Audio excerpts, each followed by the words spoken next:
What's up, everybody? Welcome to another episode of the Surf and Sales podcast. We are in season 3, episode 32 or so, something like that.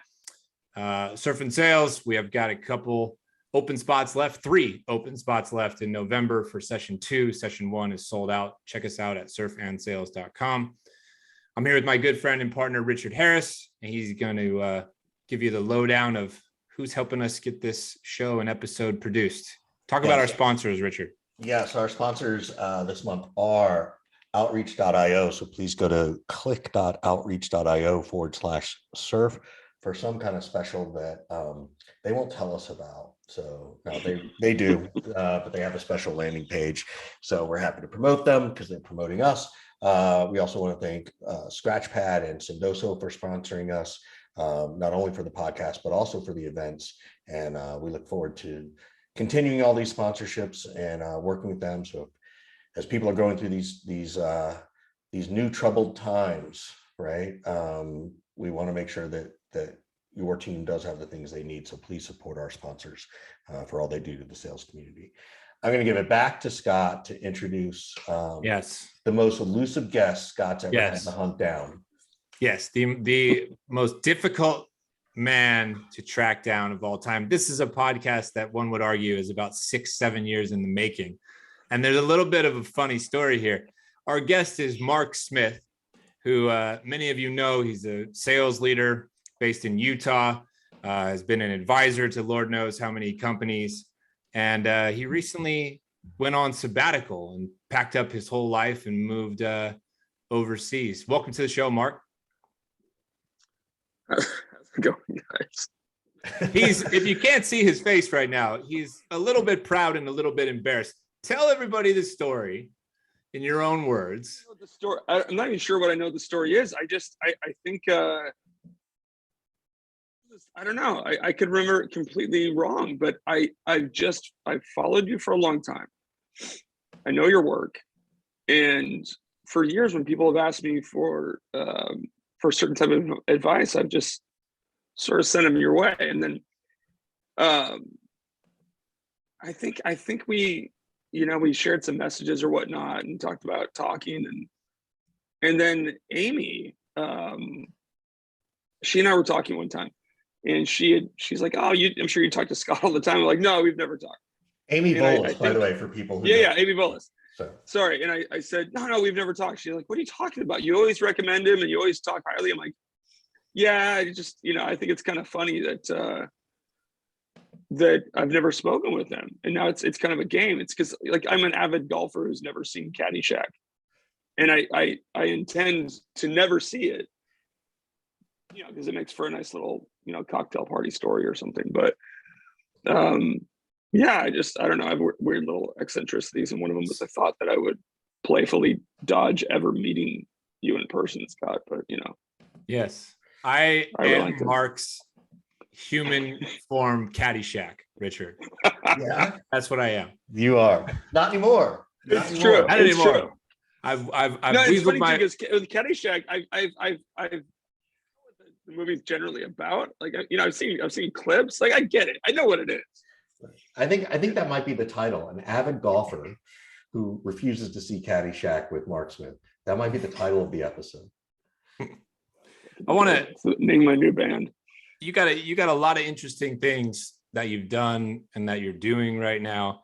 I got a few things that I want to touch upon. The first thing I want to touch upon is you've had an interest in politics and dabbled a little bit. I remember reading about it. How do you think that the sales world and everything that you've done prepared you at all, if at all, to go that route and that interest in politics and running for office and all that kind of stuff?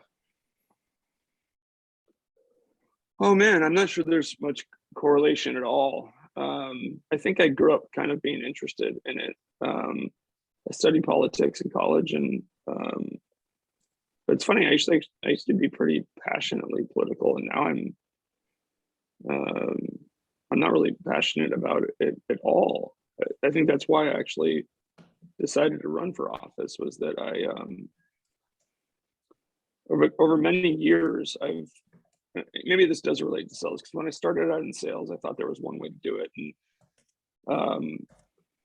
And I ran into some trouble early on because I frankly wasn't being taught properly, and I wasn't developing very well. And I was very rigid in things. And it wasn't until I really expanded my horizons in sales that I started to have a lot of success. And I think the same was within my political thinking. I was very dogged and very dogmatic about things. And then I don't know when it was, but I just started to realize how much little interest I had in polarization and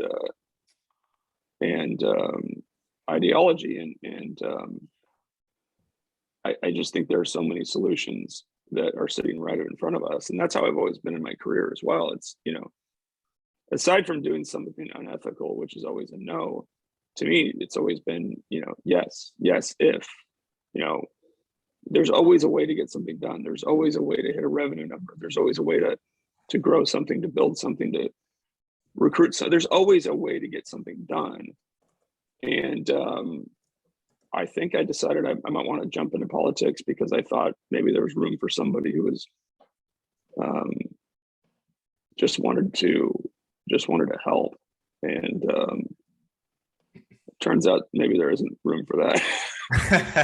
So what? Super successful. But yeah. So what are those? So just because for me, the comparison of sales is, okay, this is objection handling, right? Like these are the objections, and it's hard to you can try as hard as you might on the build versus buy, right? But at some point, if this, if they're just like, nope, we're smarter than you, you kind of have to just close up and go to the next opportunity, right? Like that is getting something done, which means I'm not going to waste my time with you. What kind of things did you run into that were so disappointing? Like, I think it's we don't talk about this stuff, so I want to dive in a little. I'll tell you the most disappointing thing, and that is that I did it on a whim. So for those who don't know, I ran for governor of Utah. And there's a number of reasons why I did. One is that it's not that hard to actually get on a ballot and run. And because I had enough of a presence, and because there's certain ways you can get your message across, that if you do a little bit of guerrilla marketing, you can get out there pretty quickly. This is not like running for governor of California or New York.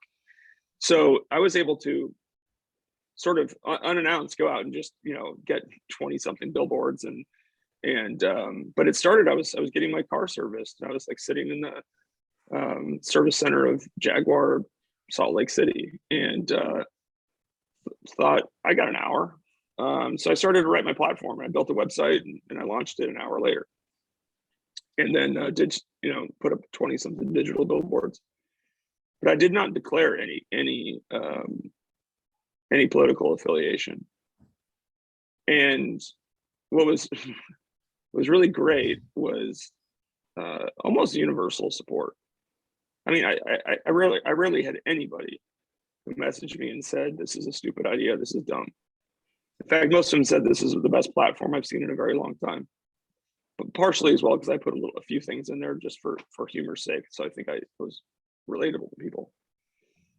Well, when I actually declared a political party, it's amazing how many of those same people immediately thought that I was an idiot who had the worst ideas they'd ever heard. That's what I think bothered me. Is it's very difficult to, in at least American politics, it's very difficult to be an independent. And if you declare a party, even if you are 1% on that side versus the other side, in some places you got half of the people who instantly hate you and don't even want to listen to what you have to say. I didn't think it was that polarized, but it turns out it is. But I have hope. I think there are a lot of opportunities for us to affect positive change for a large group of people. I think we have to take away. Sorry, that's a really bad way of saying it, but I think we need to build the voice of the rational, reasonable moderates. And by the way, I don't mean moderates like they have to be in the middle on every issue. I just mean moderate in that they don't have to have their way on everything. you can champion some causes, you can relent on some others.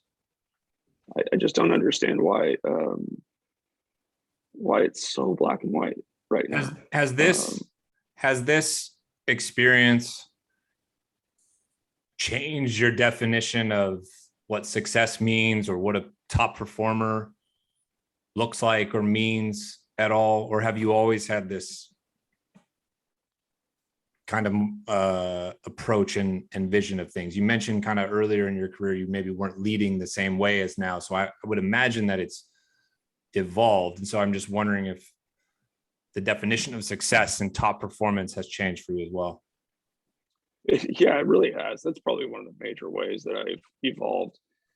My first management job was on a lark. Honestly, I got lucky and was smart enough to jump at the right time. And I wasn't a terribly good manager. I was, one of these, people would have thought I was a type A personality. And, I was the guy that wanted to give Winston Churchill speeches at, morning meetings, and then talk about Glengarry Glen. I mean, I was just like, I was just a caricature of what a sales manager should be. And I used to just think, if you're not the best, you're the worst. And just this war of attrition to get to the top. And now, by now, I mean the last, say, 10 years of like really good success. My definition of success is completely different. I'll set goals and standards for what I want people to achieve at the company. And yeah, while there are those who really excel and go above quota and whatnot, really anybody who hits what I need them to do, I treat the exact same way as I would treat anyone else. I'll work with companies all the time where all they want to talk about is A players. They have a tough time defining what that is. But when I ask them, if we just, say replace your bottom quartile with, the skill of the middle person, would you do it? And they'd say, oh my gosh, we'd be printing money if we did that. Yeah. So let's focus on developing people. Let's focus on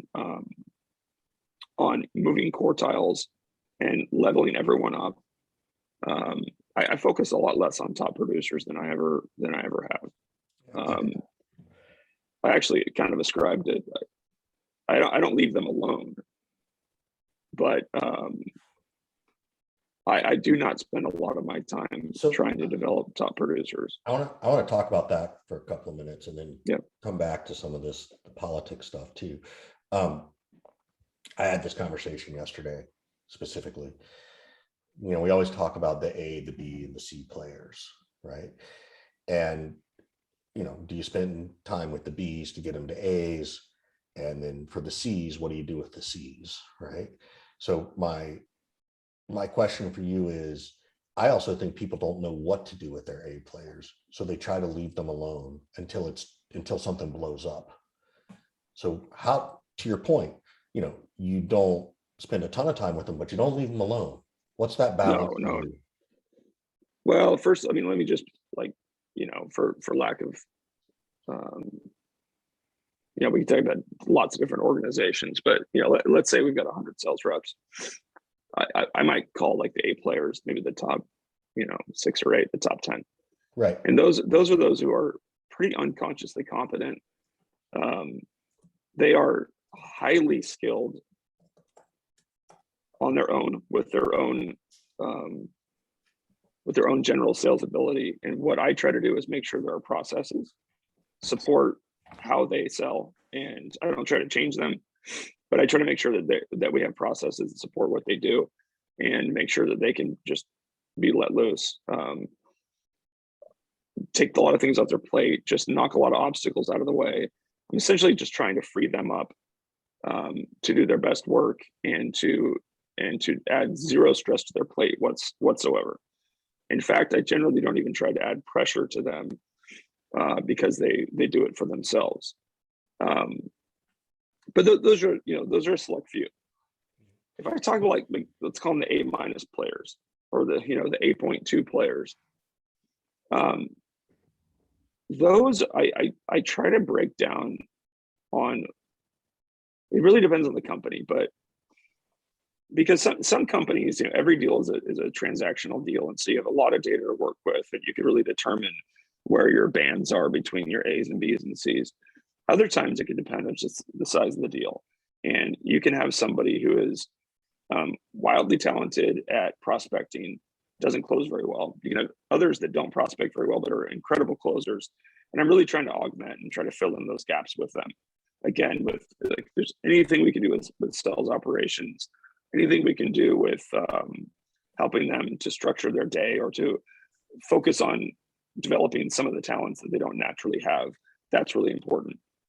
But then when we get, I think the most interesting group, and when someone tells me, asks me, what do I do when I started a company? I think a lot of people say, oh, go find the top producer and go shadow them. I don't ascribe to that at all, actually.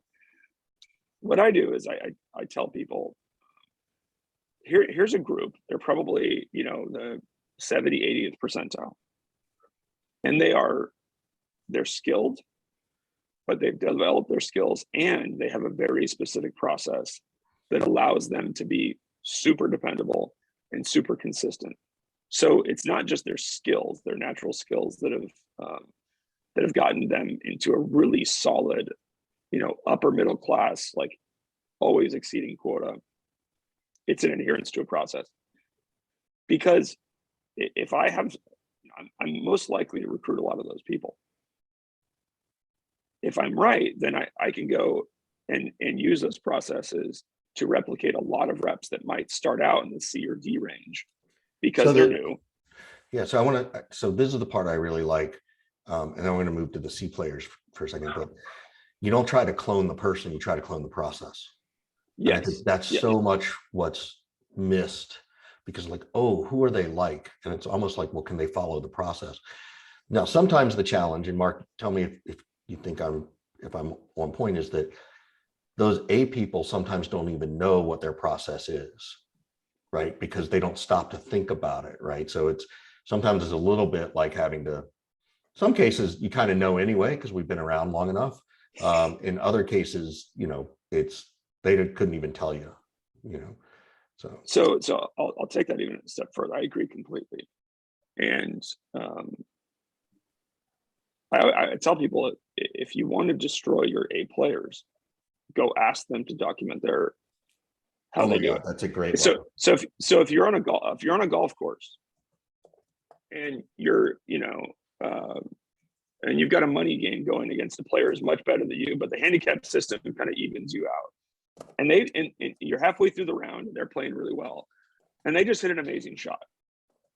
They just hit a 5-iron, 225 yards, 3-yard right to left draw, lands softly on the green, spins back a little bit.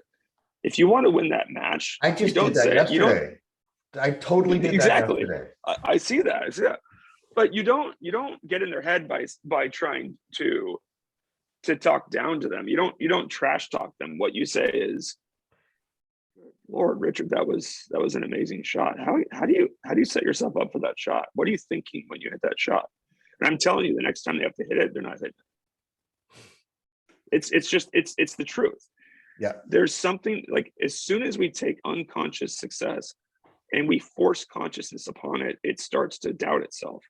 And it's one of the worst things you can do.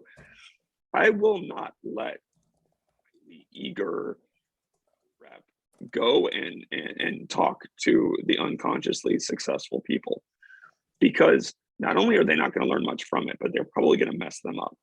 Yep. That's not because they're too special. It's because they are working an unconscious process. There's elements, by the way. You're a good leader. You can observe it. You can say, listen, I don't want you to go talk to them, but I can tell you what they do. I can tell you generally what they do. But what I want them to do is I'm going to say, I'm assuming you have above average talent and intelligence and work ethic.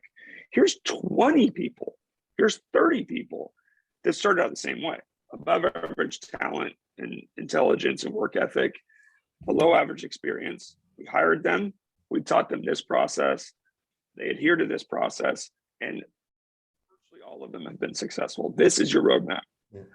And if you happen to be unconsciously amazing, that's going to reveal itself anyway. All right, I want to flip it, and then I'll let Scott ask a question. But what do you do with the C players? Do you coach them on skills? Do you have to have a life conversation? What do you think?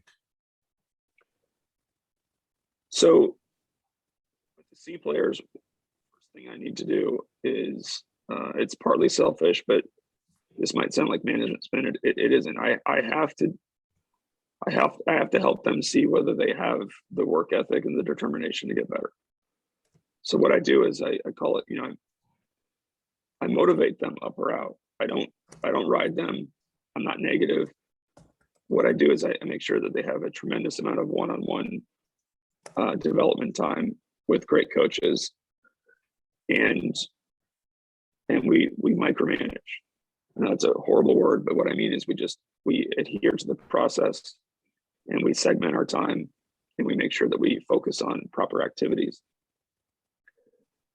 If I sit with somebody for 2-3 straight days and I make phone calls with them, meaning I take a call, they take a call, I take a call, they take a call, and we do this over and over, and they don't quit, they're going to be fine. If they quit, and by the way, this happens a lot, it's because all we really did was just reveal that they don't like what we're selling, they don't like our process, they don't like what they're going to need to do to achieve that. So what I try to do is a bit of a fleshing out, and we do that. By the way, I've done that a lot in the initial onboarding and coaching. Years ago, I was offering people money to quit. I'd put them through a rigorous 2-3 weeks, and I'd be honest and say, I see that you're struggling. We go through this long conversation. I offer them a couple $1,000s to move on their way. Many took it, and everything was fine. The ones who didn't, they were almost always successful, because they'd look at you and say, I don't want the money. I can do this. I'll follow the process. I will get better. And I'd like to think that I don't run operations that if somebody, you should be able to give somebody 60-90 days to prove themselves in the process before you have to let them go. But it's uncommon that somebody really applies themselves to what they're being taught, that they can't make it. And if they can't, they usually feel justified that it's not, they didn't get screwed. We just revealed through training and coaching and a lot of one-on-one process engagement that it just wasn't a right fit, and they move on, and everything's fine, and we're fine, and life goes on. Yeah. You have been a VP of sales, or whatever the title is, at all these places. Yeah. A bunch of different times now. The first time, I think you were there for a little over 4 years, and then subsequent roles, you lasted a little under 2 years all the time.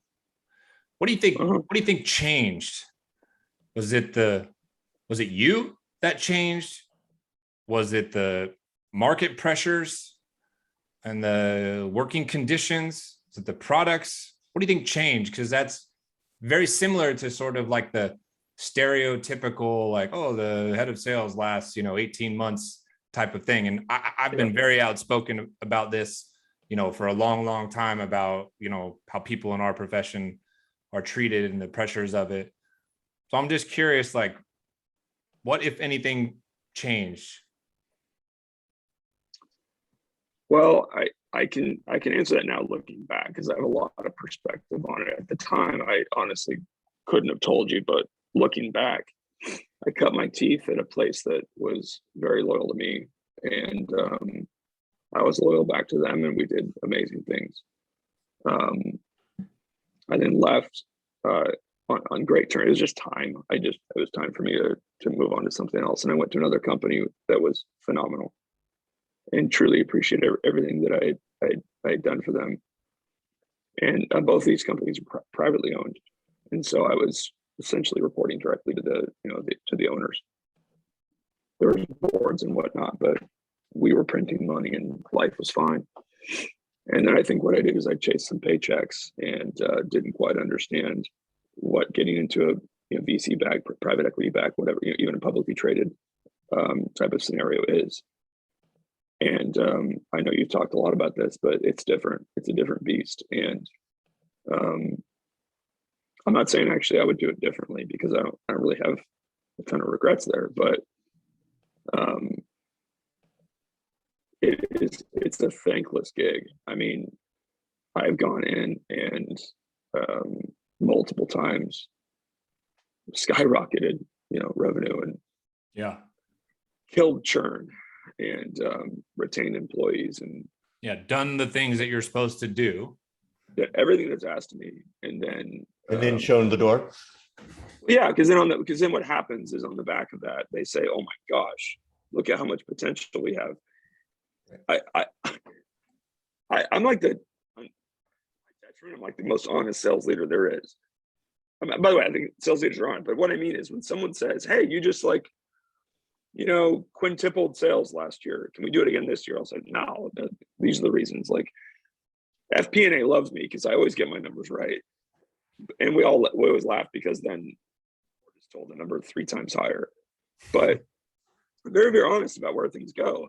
I'll tell them, this is what's going to happen. The first year, we're going to skyrocket, and then after that, we're going to level off a little bit. We're going to put in some planned plateaus to make sure that these new processes are, repeatable and dependable. And then what happens is they end up telling the board that you're going to do an insane number, and it's a very disturbing,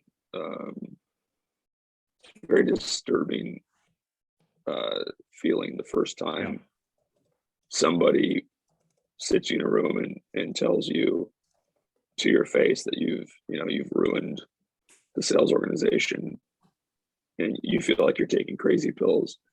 And it's really because what you found out is there's an internal plan, and there's a board plan, or there's an investor plan, and they're not even remotely close to each other. And nor are they based in the same reality that you're coming from. You're talking about how you're brutally honest with people, like, no, we're not going to quintuple sales again. Yeah. And you're coming from a place of reality. Yes. Right? It's not sandbagging. It's just reality. This is what we will do. And here's the logic of why. Here's the data that informs me as to why. And yet, this is why we shouldn't borrow more money than we need to. This is why we shouldn't go and hire 90 people this quarter. I'm kind of like, cursed because I can do math in my head. And so I can sit in meetings and quickly just look at spreadsheets and numbers and say that doesn't make any sense. And in one company, I remember sitting there and just, I actually had to get a calculator because I'm like, I have to be crazy right now. But the math in my head said that we were going to have to essentially like contact 80% of all American businesses, in a 4-month period. And I'm like, what months? What is this? I'm like, who came up with this? And it was a new product leader. They brought up a new product leader, and he had all these aspirations. And I was like, man, the math doesn't make a lot of sense. And you lived through the mortgage crash of 2008 in that industry. Are there parallels that you see going through that to what's happening kind of right now in tech in the markets? Yeah, there's no question. In fact, I got to find it because I wrote a letter to the editor of this San Diego Union Tribune back when I was in the mortgage industry. And I think the title of it was like, if the experts can spend a week in my office. And I just listed, like, guys, I'm a nobody. But our last 100 mortgage applications, and nobody has any savings, nobody has any equity, nobody has a credit score above 550. There's no possible way this makes any sense. Can somebody explain to me? Because I'm told this is always going to be a booming market, but this doesn't make any sense. And I see that absolutely in a lot of these startups, all these tech businesses. I actually met with a head of a VC. He called me. We're all selling vaporware. In some ways, but I mean, I got called in by the head of a VC a couple of years ago, and he said, we've got 40 something companies. We'd like to have you run one of them. And I just half jokingly said, so there's like, what, a 90% chance that I'll pick one that's going to fail? And he just laughed. And he's like, 95% chance. But that's kind of how it is. I mean, there are, if you people are like, I'm proud to announce to my network, I've just joined this company that has a $20 million Series B financing. I think statistically that means you just joined a company that has like a 90% chance of doing a massive layoff in 6 to 9 months. So, I mean, not saying you shouldn't take the job, but raising series of financing is not what it used to be. Yeah. I mean, it means they're going to force a VP of sales. So Normal things that don't make a lot of sense. And if you don't agree to those things, or you speak out about the fallacy of doing those things, they top you off under the guise of, well, Mark, we're going to have to find somebody who's gone from 50 to 100 million before. That's the fancy way of saying, we're going to hire somebody who just says yes to all the things that we think are possible, and they have drank all the Kool-Aid that you're unwilling to drink anymore. I think what they're hiring is they don't realize it, but they want to hire someone who'll say yes to all the things you've been telling them to do all along, but they're just tired of hearing you say it. Like, that's what I think. I think because there's Scott, there have been many times where you've gone through this and the person comes in behind you and they end up not doing what you suggested and it fails. Yes. Right? And then they finally realize that, oh, we should have done this. And, because, and it's, often because the board says we should do that. It's one of the most painful things that you can witness, by the way. I'm sure Mark has gone through this exact thing, but you kill yourself metaphorically for a few years. You build this thing up. It's worth X amount, which is a big amount. You have theoretically, made 7 figures plus for yourself. And then there's a parting of ways. Mm-hmm. And then you watch the next person or next 2 or 3 people come in to try to keep that growth going. And it doesn't happen, and it goes the opposite direction. And you sit on the sidelines while the wealth that you have sort of created for yourself disappears or dissipates or shrinks, and there's nothing you can fucking do about it. I think, maybe this is what we should see, because none of us have these real jobs anymore, but it's like, hey, if you don't think I'm the right guy, what do you care if I recruit away your best players? Because you clearly don't think I'm the guy who's gotten them there. And then, just punch him in the face. But anyway. No, I mean, so I'm sure we share war stories forever, but I'll just tell one. There's a company that we did phenomenal things. Honestly, we did phenomenal things. Company ran into an issue, and I tried to flag it for several months just because they needed to know that we were going to come up against it, and I had a plan to get around it. That plan, of course, required really nice growth and not another exponential year. So I was shown the door, but my people, I think people like working for me, so a lot of people kept in touch over the next 6 months. And this is going to sound like an exaggeration, but it's not. Since after they let me go, and 6 months later, their sales were down by more than 90%. And that sound familiar, Richard? How familiar does that sound? Yes. And when they canned the COO, and then the next sales leader, I think, quit the same day, I got a text message from multiple people saying that so-and-so, the CEO, walked into the all hands meeting with the entire company. And the first thing he said was, does anyone else miss Mark Smith? Oof. And as much as I smiled and thought it's nice, little it still hurts though. Yeah. It actually hurts badly because I care deeply for those people. And what you didn't say, but I know is true, is you develop this, I hate the word brand, but you develop this brand. So when you go someplace, great people want to go with you. 100%. And you allow them to do so. And you end up getting shown the door you've helped build, and also leaving behind people that you care deeply about. And you pray that they find a way out in time, or that it works out. Yeah. And part of your motivation in building the brand and going to find the next thing is to find a safe landing place for these people that you've cared so much about, and you're sort of nurturing them along in their career. I don't know about you, but that piece was the reason I started building my brand and started being active on LinkedIn, was for recruiting purposes, both for myself, and so it was easier for me to help the folks that I cared about. Right. Yeah. And so you sounds like you kind of got started the same way. You've got like 92,000 plus followers on LinkedIn right now. 2-part question for you. Yeah.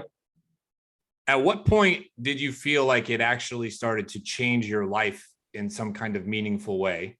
Business life, professional life, what have you? What size of network? And number 2, because I struggle with this all the time, why even keep going? Like, what the fuck is there left to do even? So what point in time in the growth did it change your life? And why do you keep going? I don't know if it ever changed so the way I started was I one day was on LinkedIn and realized that you could do a post, like a Facebook post. And I had just gotten off a really bad sales experience with a software company.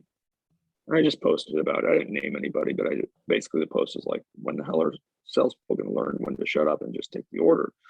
Because I had just gone through a process to purchase software, and they made me go through like 4 different levels of me. I mean, it's just ridiculous, because they should have looked at and said, "Oh, this guy knows what he's talking about. This is it." Anyways, so I posted about that, and then that went viral. So my first ever post went to like 2 million hits. And I realized it was just a nice cathartic way for me to write whenever I felt like it. So there wasn't really a purpose to it. It turned out when I started to meet people at companies I worked at that came and said, "Hey, I'm working here because of you." And I think, "Geez, do you work for me?" And they say, "Oh no, I work on the product team. I work on." That was really interesting. I thought, man, that's really cool. But where do I go from here? Same place. If I feel like posting something, I do. I right now, I'm sitting in a farmhouse in Wales. My wife is reading a book on the couch. My son's up playing soccer with some kids in the field, and that's my priority. My second priority, when I have time, other than hanging out with my family and having this great adventure, is if I can use my name and my influence to help out great people that I trust and that I love, and then I do it. If I can help a young person get a raise, I take the call. If I can help a struggling CEO, with some answers, I do.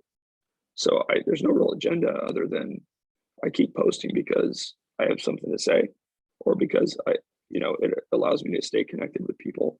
And then if I really like them and I believe that they're trying to do the best for their employees, or they're trying to get a leg up in their career, I give them my Calendly, and they set up a time. We talk. There's no agenda, unless it's Scott, because he won't talk. Yeah, but now at this point, I guess like I'm in now though. Now he has we've to broken respond. through. He has to respond to every text I send now. Yeah. So I want to ask you a question about this VP of sales, because I love what you said when you talk to the VC. 95%. So you are looking to be a VP of sales, right? Part of the game, I think, and I've said this to people, is, it kind of depends if you need the job, number 1, and 2, sometimes you just want it to check the box so you can go get the next VP of sales gig. That being said, what are the things, if you were really going to go back and look at being a VP of sales somewhere, what would be the things you're looking for to tell you it's the good place to be, right? Like, how do you, to an extent, all these people who are listening, who are sales reps or AEs or directors who want to just get promoted, right? Or want to be promoted, I should say. What advice do you have them to, or what kind of things tell you this one's worth the shot? Oh man, that's a tough question. Because there's so many opportunities that I think one of the first things, I say this to sales reps as well, just make sure that you choose something that matches your personality, what you like to sell, your sales cycle, your win cycle, because sales is not sales. There are major differences. And you can be more successful if you run sales at a place that is in your wheelhouse. I also would try to reveal in the interview process whether there's a lot of quick wins, because a new VP sales is going to have a lot of doubts about themselves, and they're going to be doubted by others. And so what you want to do is make sure that there's 2 or 3 things that you can do right away to be successful. Those are usually back end things. What are those so things I see a company in your mind? Oh, it can be the simplest thing. Like if they have the worst playbook on how to route leads and how to dial out and how to look at their data, that's that same VC. He said, "What do you want to do?" And I said, "Well, why don't you just, when you want to go invest in a company, why don't you just pay me 50 grand to go in there, and I'll tell you how much meat there is in the bone to exploit through process and sales tools and looking at data differently." And he laughed and said, "Yeah, but, we don't want to know. We just want to place the money, right? We don't want to be told that it's not a good investment."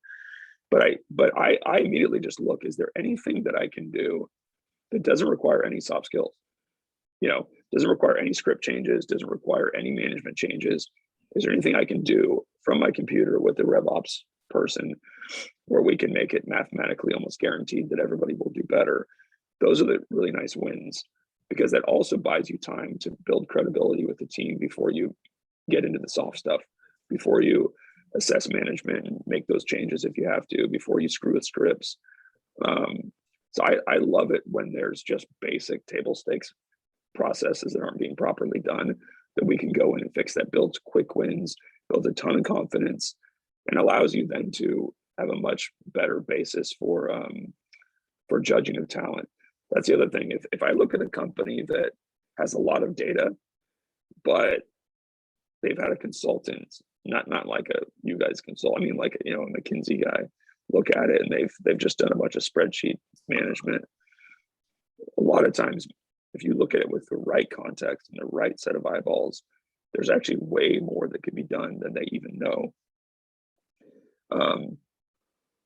I look for scenarios where there isn't a level of highly entrenched management that is going to be in the way of progress. So as much as I love those loyal directors that started as reps and they busted their ass and got their director job after 5-6 years of being treated like shit by the founders,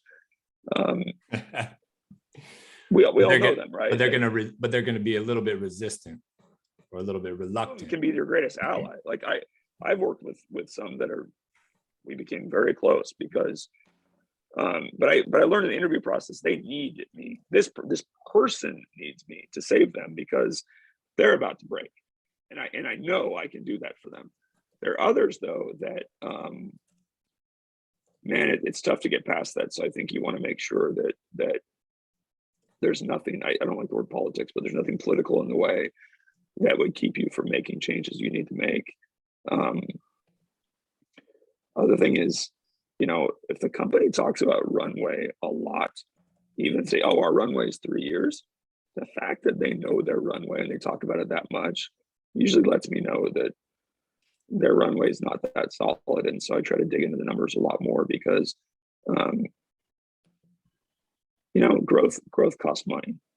And what you don't want is to have a great game plan for what you want to get accomplished, and then find out that there's something hidden in the numbers that's going to take the runway from 32 months to 7 months when you've got a creation multiple of 10. Because that's another situation I've been in. If when I say creation multiple, by the way, that's a number I use that is essentially the CAC of creating the account divided by the MRR of the account. So if it costs $2,000 to create an account and the MRR is $500, that's 4 multiples.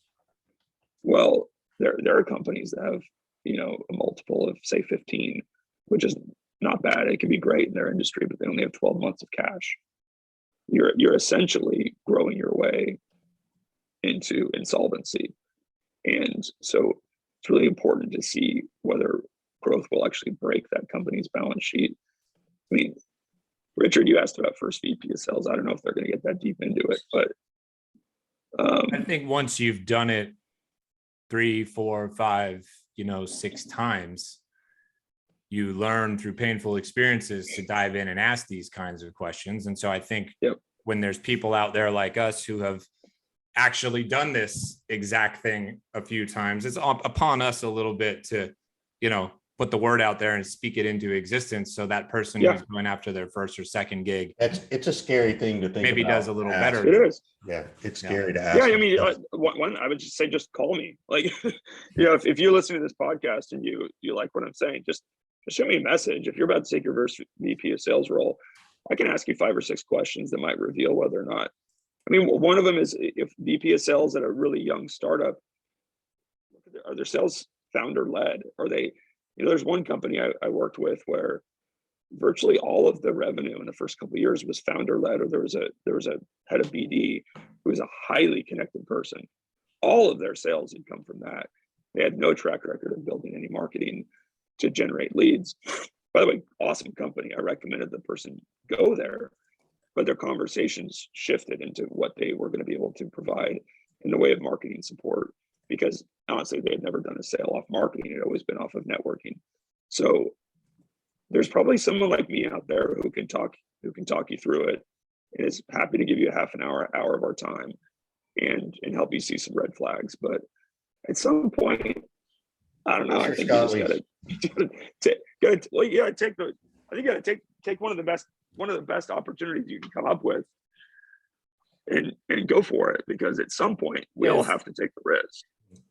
At the end of the day, you're betting on yourself a little bit as well.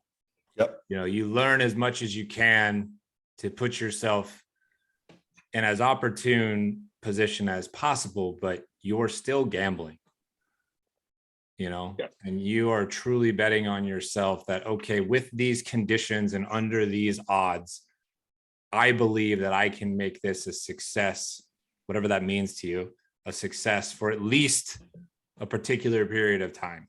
That's a bet that you're placing, and if you don't feel confident in that, you should be saying no to that particular opportunity. I think that's right. Yeah. I'll have people that say, hey, I'm really nervous. I'm about to take this role. I'm just very anxious. Can you walk me through it? And I'll say, all right, we've talked before.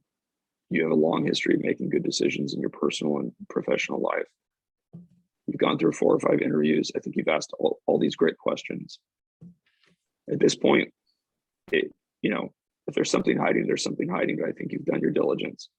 Next thing is, have you stopped being good at what you've been doing so well for the last 5-10 years? No. Okay. Last thing is, have you stopped being willing to put in the work to make up it? Those are 2 great questions right there. Well, because in the end, by the way, the answer is always, I've been doing this well for 10 years. I'm still good at it. Good. How about your work ethic? No, I'm still willing to put in the work. Then take the job. Yeah. Fine. Yeah. There are others that say, well, sometimes I wonder whether, I've got one more in me. Well, maybe you shouldn't take the job then, because if you get in there and you're wrong about your assessment of the company, and you're not willing to put the work in, that's sort of on you. That's why you go become a consultant or an advisor or go on sabbatical. Yeah. Right. Yeah. That's why you go to farms and whales. Pay you to piss them off. Like that's the, so Mark, we gotta wrap this up. Yeah, you got it. As much as Scott hates to, because he feels like you owe him like 6 hours of your life. At least some tequila next time we hang out. So that's right. Yeah. So, but we always flip it to the end and to see what questions you have for us. But we quickly want to give a shout out to Outreach, Sendoso, and Scratchpad for sponsoring us. We do appreciate it. Mark, any questions for us? You know what? No, I follow you guys pretty closely. I just appreciate what you do. There's a risk in a lot of the honesty that you see from you guys, and what I try to do as well, and what others try to do. There's a risk that we come across as these jaded people that got wronged, and so we went off to be consultants. But it's really not what it is. Knowing what I know about you guys, we care deeply about people. We've been around the block. We want people people to be successful and do well. And that's why we're trying to allow people behind the curtain just a little bit. You should take these roles, you should take these risks, but maybe with some of our experienced help and guidance, we can lessen some of the blow, and it can be, frankly, just a little bit less traumatic. That's right. When you eventually do come up, because it's going to happen. I think we're all just being controversial for the sake of, the algorithm. That's right, Richard. Yeah, that's us, right? Yeah, we're chasing. With the exception of me, who's just angry because I'm the oldest guy in the room. So. You big clout chaser. That's what you are. Yeah. Right. Thanks so much for spending some time with us, Mark. This is awesome, Mark. Thank you so much. We appreciate it. I'll talk to you guys again. All right, man. Bye-bye. See ya.